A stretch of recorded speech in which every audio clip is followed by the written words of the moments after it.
छोटी बड़ी नगल ब्लाक माजी दे विच वड्डी रेड पंचायत मंत्री दे वल्लों कीती गई, जिस दे विच मुख मंत्री भगवंत मान भी मौजूद सीगे।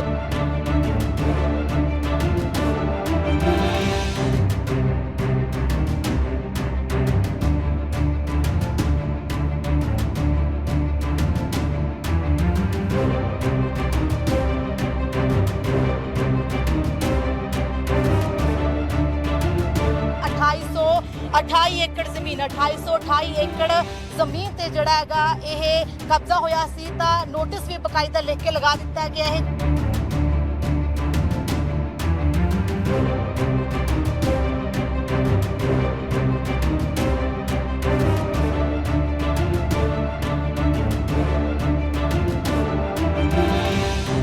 MP सिमरनजीत मान का नाम सामने आया। सिमरनजीत मान MP बने ने, उन्होंने परिवार का नाम सामने आया है।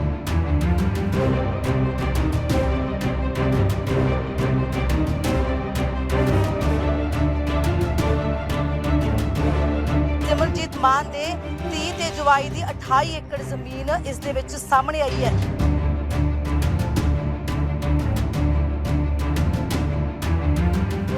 सत श्री अकाल, मैं तुहाडे नाल कमलदीप कौर। तां सरकार दे वल्लों नाजायज़ कब्जे छुड़ाउण दी मुहिम लगातार जारी है। इस तो पहलां भी पंचायत मंत्री कुलदीप धालीवाल दे वल्लों लगातार जड़े ने पंचायती जमीनां ते जो कब्जे होए ने उन्हां नूं छुड़ाए गए ने। तां अज छोटी बड़ी नगल ब्लाक माजी दे विच वड्डी रेड पंचायत मंत्री दे वल्लों कीती गई, जिस दे विच मुख मंत्री भगवंत मान भी मौजूद सीगे। तां भगवंत मान खुद रेड करन दे लई पुजे सन। तां तस्वीरां असीं तुहानूं उस जगह दी दिखा सकते हैं, उस खेतर दी दिखा देने हैं जिथे अज रेड भगवंत मान सीएम भगवंत मान अते खेतीबाड़ी मंत्री कुलदीप धालीवाल दे वल्लों कीती गई है। तां तुसीं वेख सकते हो इत्थे नजायज़ कब्जा किया गया सी पंचायती जमीन ते 2828 एकड़ जमीन 2828 एकड़ जमीन ते जड़ा हैगा यह कब्जा होया सी। तां नोटिस भी बकायदा लिख के लगा दिता गया है। जमीन ग्राम पंचायत छोटी बड़ी नगल दी मलकीयत है।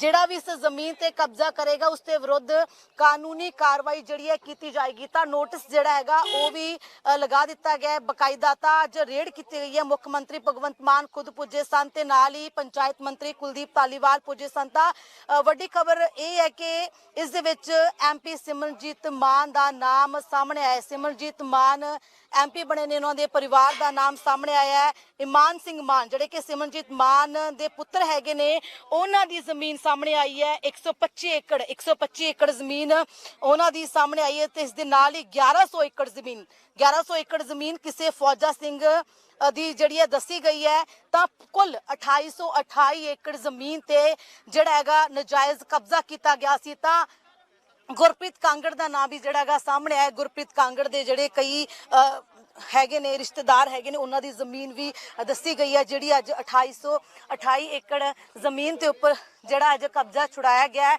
सीएम भगवंत मान खुद पुजे सन पंचायत मंत्री कुलदीप धालीवाल दे नाल। तां तुसीं जमीन देख सकते हो, सारी जमीन असीं तुहानूं दिखा सकते हैं।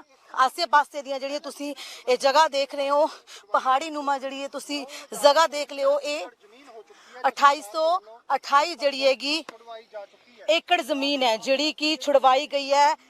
भगवंत मान खुद पुजे सीगे। तां 1100 एकड़ जमीन फौजा सिंह किसी व्यक्ति की दसी गई है। फौजा सिंह इंफ्रास्ट्रक्चर प्राइवेट लिमिटेड। तां 1100 एकड़ जमीन है। इमान सिंह मान पुत्र सिमरनजीत सिंह मान परिवार MP बने ने। सिमरनजीत मान तो उन्होंने पुत्र का नाम सामने आया। 125 एकड़ जमीन उन्हां दी दसी गई है। तां इस दे नाल अकुर तवन पुत्र प्रमोद तवन मान तवन messrs Guru Nanak Dev education and charitable society Dera Bassi Sukhmani college वाले। तां इन्हां दी 103 एकड़ जमीन है। जतिंदर सिंह दुआ ते पुखराज सिंह दुआ 40 एकड़ जमीन इन्हां दी। इस दे विच प्रदीप सिंह संधू पुत्र गुरदीप सिंह संधू अते गोबिंद सिंह संधू पुत्र प्रभदीप सिंह संधू नानकी कौर पुत्री सिमरनजीत सिंह मान धी जवाई हैगे ने। सिमरनजीत मान दे धी ते जवाई दी 28 एकड़ जमीन इस दे विच सामने आई है। रिपो दमन पुत्र भुपिंदर गाबा तमना नगर वाले 25 एकड़ जमीन इन्हां दी है। नवदीप कौर पत्नी रणजीत सिंह 15 एकड़ जमीन। दीपक बांसल पुत्र रूप चंद बांसल 12 एकड़ जमीन। KF farmers private limited Jalandhar वाले 11 एकड़ जमीन। तेजवर सिंह ढिल्लों पुत्र रजिंदर सिंह 10 एकड़ जमीन, इंद्रजीत सिंह ढिल्लों पुत्र बलदेव सिंह ढिल्लों 8 एकड़ जमीन, दीपिंदर पाल चहल पुत्र बलदेव सिंह 8 एकड़, संदीप बांसल पुत्र रूप चंद बांसल 6 एकड़ जमीन, हरमनदीप सिंह धालीवाल पुत्र गुरप्रीत सिंह कांगड़ साबका मंत्री हैगे ने गुरप्रीत सिंह कांगड़ तो उन्हों का नाम भी सामने आया। 5 एकड़ जमीन जिहड़ी हैगी आ ਉਹਨਾਂ ਦੀ ਸਾਹਮਣੇ ਆਈ ਹੈ ਤੇ ਨਾਲ ਮਨਜੀਤ ਸਿੰਘ ਧਨੋਆ 5 ਏਕੜ ਜ਼ਮੀਨ ਤਾਂ ਕੁੱਲ 2828 ਏਕੜ ਜ਼ਮੀਨ ਤੇ ਜਿਹੜਾ ਹੈਗਾ ਪੰਚਾਇਤੀ ਜ਼ਮੀਨ ਤੇ ਜਿਹੜਾ ਕਬਜ਼ਾ ਕੀਤਾ ਗਿਆ ਸੀ ਜਿਹੜਾ ਕਿ ਅੱਜ ਮੁੱਖ ਮੰਤਰੀ ਭਗਵੰਤ ਮਾਨ ਦੇ ਵੱਲੋਂ ਛੁਡਵਾਇਆ ਗਿਆ। ਬਕਾਇਦਾ ਅੱਜ ਰੇਡ ਕਰਨ ਪੁੱਜੇ ਸੀਗੇ ਭਗਵੰਤ ਮਾਨ ਮੁੱਖ ਮੰਤਰੀ ਭਗਵੰਤ ਮਾਨ ਤੇ ਨਾਲ ਪੰਚਾਇਤ ਮੰਤਰੀ ਕੁਲਦੀਪ ਧਾਲੀਵਾਲ ਪੁੱਜੇ ਸੀਗੇ। ਪੰਚਾਇਤ ਮੰਤਰੀ ਨੂੰ ਤੁਸੀਂ ਪਹਿਲਾਂ ਦੇਖ ਚੁੱਕੇ ਹੋ ਕਿ ਵੱਖ-ਵੱਖ ਜਗ੍ਹਾ ਤੇ ਜਿੱਥੇ ਪੰਚਾਇਤੀ ਜ਼ਮੀਨਾਂ ਤੇ ਕਬਜ਼ੇ ਹੋਏ ਸੀ ਉਹ ਛੁਡਵਾਏ ਗਏ ਨੇ ਤਾਂ ਹੁਣ ਅੱਜ ਖੁਦ ਰੇਡ ਕਰਨ ਪੁੱਜੇ ਨੇ ਮੁੱਖ ਮੰਤਰੀ ਭਗਵੰਤ ਮਾਨ। 2828 ਏਕੜ ਜ਼ਮੀਨ ਜਿਹੜੀ ਹੈਗੀ ਆ ਉਹ ਛੁਡਵਾਈ ਗਈ ਹੈ। ਛੋਟੀ ਬੜੀ ਨਗਲ ਜਿਹੜਾ ਹੈਗਾ ਬਲਾਕ ਮਾਜਰੀ ਪੈਂਦਾ ਉੱਥੇ ਆ ਕੇ ਜਿਹੜੀ 2828 ਜਿਹੜੀ ਪੰਚਾਇਤੀ ਜ਼ਮੀਨ ਤੇ ਕਬਜ਼ਾ ਕੀਤਾ ਹੋਇਆ ਸੀ ਤਾਂ ਉਸ ਨੂੰ ਛੁਡਾਇਆ ਗਿਆ ਤਾਂ ਰਸੂਖਦਾਰਾਂ ਦੇ ਵੱਲੋਂ ਜਿਹੜੀ ਇਸ ਜ਼ਮੀਨ ਤੇ ਕਬਜ਼ਾ ਕੀਤਾ ਹੋਇਆ ਸੀ ਐਮਪੀ ਸਿਮਰਜੀਤ ਮਾਨ ਉਹਨਾਂ ਦਾ ਨਾਮ ਸਾਹਮਣੇ ਆਇਆ, ਉਹਨਾਂ ਦੀ ਧੀ ਤੇ ਜਵਾਈ ਦਾ ਨਾਮ ਸਾਹਮਣੇ ਆਇਆ ਤੇ ਨਾਲ ਹੀ ਉਹਨਾਂ ਦੇ ਬੇਟੇ ਦਾ ਇਮਾਨ ਸਿੰਘ ਮਾਨ ਦਾ ਨਾਮ ਵੀ ਸਾਹਮਣੇ ਆਇਆ। 125 ਏਕੜ ਜ਼ਮੀਨ 125 ਏਕੜ ਜ਼ਮੀਨ ਇਮਾਨ ਸਿੰਘ ਮਾਨ ਸਿਮਰਜੀਤ ਮਾਨ ਦੇ ਪੁੱਤਰ ਦੀ ਸਾਹਮਣੇ ਆਈ ਹੈ ਤੇ ਉਹਨਾਂ ਦੇ ਧੀ ਤੇ ਜਵਾਈ ਦੀ ਵੀ 28 ਏਕੜ ਜ਼ਮੀਨ ਜਿਹੜੀ ਹੈਗੀ ਹੈ ਇਸ ਦੇ ਵਿੱਚ ਸਾਹਮਣੇ ਆਈ ਤੇ 1100 ਏਕੜ ਜ਼ਮੀਨ ਕਿਸੇ ਫੌਜਾ ਸਿੰਘ ਦੀ ਜਿਹੜੀ ਹੈ ਸਾਹਮਣੇ ਆਈ ਹੈ ਤਾਂ ਕੁੱਲ 2828 ਏਕੜ ਜ਼ਮੀਨ ਜਿਹੜੀ ਹੈਗੀ ਪੰਚਾਇਤੀ ਜ਼ਮੀਨ ਛਡਵਾਈ ਗਈ ਹੈ। ਛੋਟੀ ਬੜੀ ਨਗਲ ਇੱਕ ਵਾਰ ਤਸਵੀਰਾਂ ਅਸੀਂ ਤੁਹਾਨੂੰ ਫਿਰ ਆਸੇ-ਪਾਸੇ ਦਿਖਾ ਦਿੰਨੇ ਆ। ਇਹ ਉਹੀ ਜ਼ਮੀਨ ਹੈਗੀ ਹੈ ਜਿਹੜੀ ਅੱਜ ਸਰਕਾਰ ਦੇ ਵੱਲੋਂ ਛੜਾਈ ਗਈ ਹੈ। ਛੋਟੀ ਬੜੀ ਨਗਲ ਦੇ ਵਿੱਚ ਇਹ ਛੜਾਈ ਗਈ ਹੈ। ਤਸਵੀਰਾਂ ਅਸੀਂ ਤੁਹਾਨੂੰ ਜਿਹੜੀਆਂ ਦਿਖਾ ਦਿੰਨੇ ਆ ਤਾਂ ਤੁਸੀਂ ਵੇਖ ਸਕਦੇ ਹੋ ਤਾਂ ਇਹਨਾਂ ਲੋਕਾਂ ਦੀ ਜ਼ਮੀਨ ਜਿਹੜੀ ਹੈ ਛੜਾਈ ਜਾ ਚੁੱਕੀ ਹੈ। ਤੁਹਾਨੂੰ ਅਸੀਂ ਇੱਕ ਵਾਰ ਲਿਸਟ ਜਿਹੜੀ ਦਿਖਾ ਦਿੰਨੇ ਆ। ਫੌਜਾ ਸਿੰਘ ਦੀ ਹੈ 1100 ਏਕੜ ਜ਼ਮੀਨ ਛੜਾਈ ਗਈ ਹੈ। ਇਮਾਨ ਸਿੰਘ ਮਾਨ ਪੁੱਤਰ ਸਿਮਰਨਜੀਤ ਸਿੰਘ ਮਾਨ ਤਾਂ ਉਹਨਾਂ ਦੀ 125 ਏਕੜ ਜ਼ਮੀਨ ਹੈ।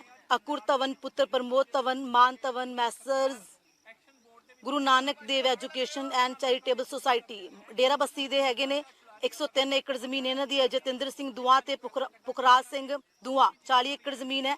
ਪ੍ਰਭਦੀਪ ਸਿੰਘ ਸੰਧੂ ਪੁੱਤਰ ਗੁਰਦੀਪ ਸਿੰਘ ਸੰਧੂ ਅਤੇ ਗੋਬਿੰਦ ਸਿੰਘ ਸੰਧੂ ਪੁੱਤਰ ਪ੍ਰਭਦੀਪ ਸਿੰਘ ਸੰਧੂ ਨਾਨਕੀ ਕੌਰ ਪੁੱਤਰੀ ਸਿਮਰਨਜੀਤ ਸਿੰਘ ਮਾਨ ਧੀ ਤੇ ਜਵਾਈ ਹੈਗੇ ਨੇ ਐਮਪੀ ਸਿਮਰਨਜੀਤ ਮਾਨ ਦੇ ਉਹਨਾਂ ਦੀ 28 ਏਕੜ ਜ਼ਮੀਨ ਹੈ। ਤਾਂ ਇਸ ਦੇ ਨਾਲ ਹੀ ਬਾਕੀ ਹੋਰ ਵੀ ਜਿਹੜੇ ਨਾਮ ਹੈਗੇ ਨੇ ਉਹ ਸਾਹਮਣੇ ਆਏ ਨੇ ਤਾਂ ਕੁੱਲ 2828 ਏਕੜ ਜ਼ਮੀਨ ਜਿਹੜੀ ਹੈ ਪੰਚਾਇਤੀ ਜ਼ਮੀਨ ਉਠਾਈ ਗਈ ਹੈ। ਜਿਹੜੀ ਹੈ ਕਬਜ਼ਾ ਜਿਹੜਾ ਛੁਡਵਾਇਆ ਗਿਆ ਪੰਚਾਇਤ ਮੰਤਰੀ ਦੇ ਵੱਲੋਂ। ਤਾਂ ਤਸਵੀਰਾਂ ਤੁਹਾਨੂੰ ਸਿੱਧੀਆਂ ਅਸੀਂ ਜਿਹੜੀਆਂ ਦਿਖਾ ਰਹੇ ਹਾਂ। ਅਸੀਂ ਪਹੁੰਚੇ ਹੋਏ ਹਾਂ ਛੋਟੀ ਬੜੀ ਨਗਲ ਬਲਾਕ ਮਾਜੀ ਦੇ ਵਿੱਚ ਜਿੱਥੇ ਬਕਾਇਦਾ ਸਰਕਾਰ ਦੇ ਵੱਲੋਂ ਜਿਹੜਾ ਹੈਗਾ ਨੋਟਿਸ ਲਗਾ ਦਿੱਤਾ ਗਿਆ ਕਿ ਜੇਕਰ ਇਸ ਜ਼ਮੀਨ ਦੇ ਉੱਪਰ ਕੋਈ ਵੀ ਜਿਹੜਾ ਹੈਗਾ ਕਬਜ਼ਾ ਕਰੇਗਾ ਤਾਂ ਉਸ ਤੇ ਕਾਨੂੰਨੀ ਜਿਹੜੀ ਹੈ ਕਾਰਵਾਈ ਕੀਤੀ ਜਾਏਗੀ। ਤਾਂ ਇਸੇ ਜਗ੍ਹਾ ਦੇ ਉੱਪਰ ਅੱਜ ਮੁੱਖ ਮੰਤਰੀ ਭਗਵੰਤ ਮਾਨ ਪੁੱਜੇ ਤਾਂ ਲਗਾਤਾਰ ਜਿਹੜਾ ਹੈਗਾ ਸਰਕਾਰ ਦੇ ਵੱਲੋਂ ਜਿਹੜੀਆਂ ਜ਼ਮੀਨਾਂ ਜਿਹੜੀਆਂ ਛੁਡਵਾਈਆਂ ਜਾ ਰਹੀਆਂ ਪੰਚਾਇਤੀ ਜ਼ਮੀਨਾਂ ਦੇ ਜਿਹੜੇ ਕਬਜ਼ੇ ਹੋਏ ਨੇ ਉਹ ਛੜਾਏ ਗਏ ਨੇ ਤਾਂ 2828 ਜ਼ਮੀਨ ਜਿਹੜੀ ਹੈਗੀ ਉਹ ਤੋਂ ਕਬਜ਼ਾ ਜਿਹੜਾ ਹੈਗਾ ਉਹ ਛੁਡਵਾਇਆ ਗਿਆ। ਤਾਂ ਵੱਡੇ ਰਸੂਖਦਾਰਾਂ ਦੇ ਨਾਮ ਸਾਹਮਣੇ ਆਏ ਨੇ। ਐਮਪੀ ਸਿਮਰਨਜੀਤ ਮਾਨ ਦਾ ਨਾਮ ਸਾਹਮਣੇ ਆਇਆ, ਉਹਨਾਂ ਦੇ ਪਰਿਵਾਰ ਦਾ ਨਾਮ ਸਾਹਮਣੇ ਆਇਆ, ਧੀ ਤੇ ਜਵਾਈ ਦੀ ਜ਼ਮੀਨ ਸਾਹਮਣੇ ਆਈ ਹੈ, ਪੁੱਤਰ ਇਮਾਨ ਸਿੰਘ ਮਾਨ ਦੀ ਜਿਹੜੀ ਹੈ ਜ਼ਮੀਨ ਸਾਹਮਣੇ ਆਈ ਹੈ ਤੇ ਇਸ ਦੇ ਨਾਲ ਹੀ ਸਾਬਕਾ ਮੰਤਰੀ ਗੁਰਪ੍ਰੀਤ ਕਾਂਗੜ ਤਾਂ ਉਹਨਾਂ ਦਾ ਨਾਮ ਵੀ ਸਾਹਮਣੇ ਆਇਆ, ਉਹਨਾਂ ਦੇ ਪਰਿਵਾਰ ਦਾ ਸਾਹਮਣੇ ਆਇਆ ਕਿ ਉਹਨਾਂ ਦੇ ਵੱਲੋਂ ਵੀ ਪੰਚਾਇਤੀ ਜ਼ਮੀਨ ਤੇ ਜਿਹੜਾ ਹੈਗਾ ਕਬਜ਼ਾ ਕੀਤਾ ਗਿਆ ਸੀ। ਤਾਂ ਫਿਲਹਾਲ ਵੱਡੀ ਰੇਡ ਹੋਈ ਹੈ। ਨੋਟਿਸ ਪਿੱਛੇ ਤੁਸੀਂ ਵੇਖ ਸਕਦੇ ਹੋ, ਨੋਟਿਸ ਸਰਕਾਰ ਦੇ ਵੱਲੋਂ ਲਗਾ ਦਿੱਤਾ ਗਿਆ ਕਿ ਜਿਹੜਾ ਵੀ ਇਸ ਤੇ ਕਬਜ਼ਾ ਕਰੇਗਾ ਤਾਂ ਉਹਨਾਂ ਤੇ ਕਾਨੂੰਨੀ ਕਾਰਵਾਈ ਹੋਏਗੀ। ਕੈਮਰਾਮੈਨ ਸੁਨੀਲ ਦੇ ਨਾਲ ਕਮਲਦੀਪ ਕੌਰ ਮੁੱਲਾਂਪੁਰ ਦਾ।